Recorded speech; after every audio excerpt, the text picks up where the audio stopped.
Okay, now I'm going to find my next point, and um, I think I'll go to about the 20.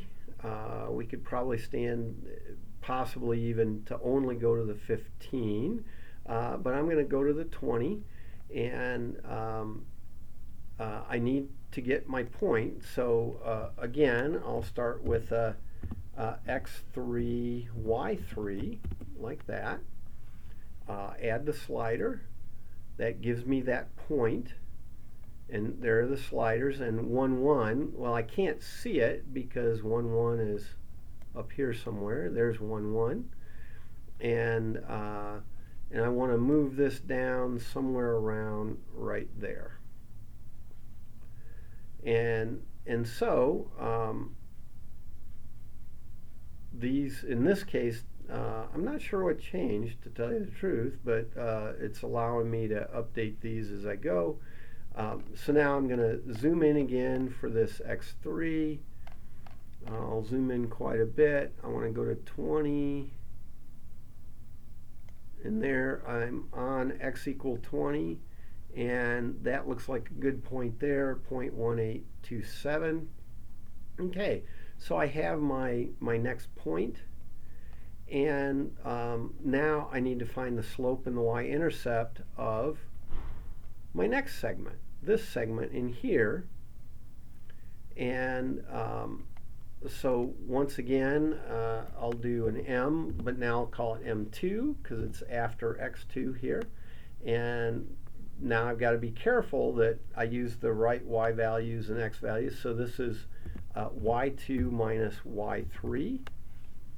And I'm going to, again, highlight the whole thing before I hit the slash to divide.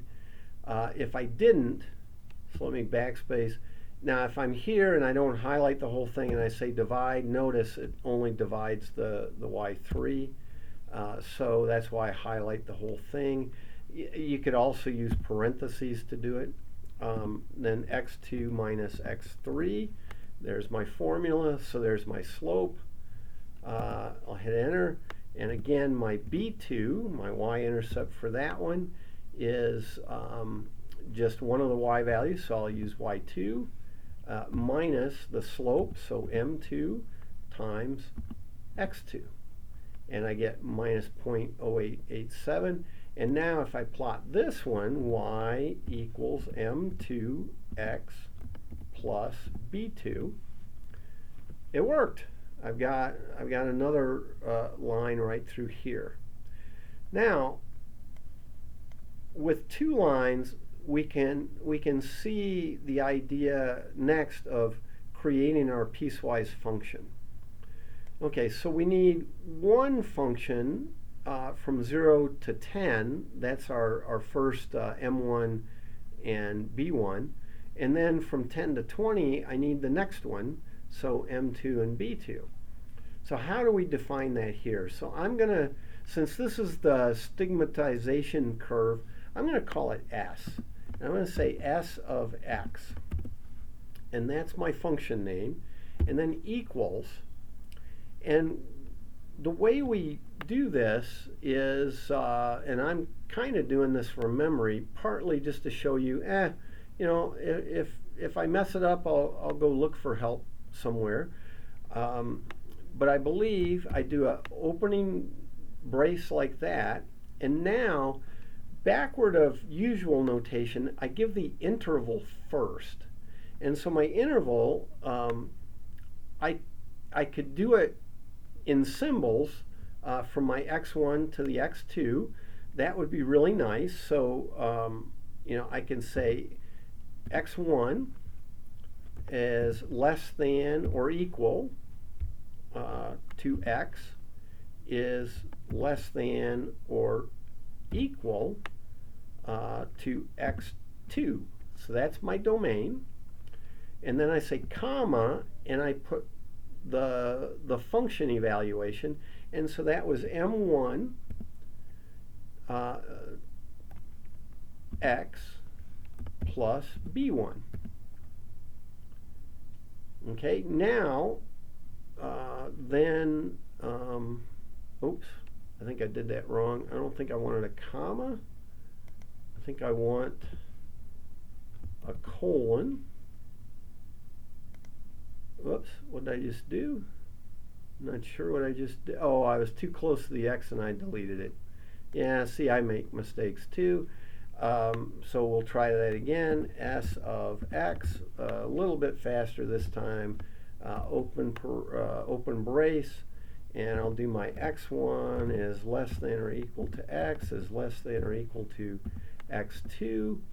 And then again, I think it's a colon, and it's telling me it's not happy, but I'm not finished yet. So M1X, and see, now it's happy because that looks good, and then plus B1. Okay, so that's my first part. I'll close that brace, and just to show what progress we made, that's kind of highlighted there. I am going to go back up here and not get rid of that, but click here on the symbol, and that will make that line disappear, but I still have it there if I wanted it back. And as I look, though, you see I have that line from S of X. Now, and this is where it can get a little tricky with putting everything in, because sometimes you can't see what you're writing, so we'll look at that in another video. But now I want to put a comma, and now it's unhappy again, but I'll do X2 less than or equal to X less than or equal to X3, and then a colon, and now my M2X plus B2, and now you can see that the line went in there, and I'll just hit enter. And so now I have two parts of that. I'm going to make that disappear.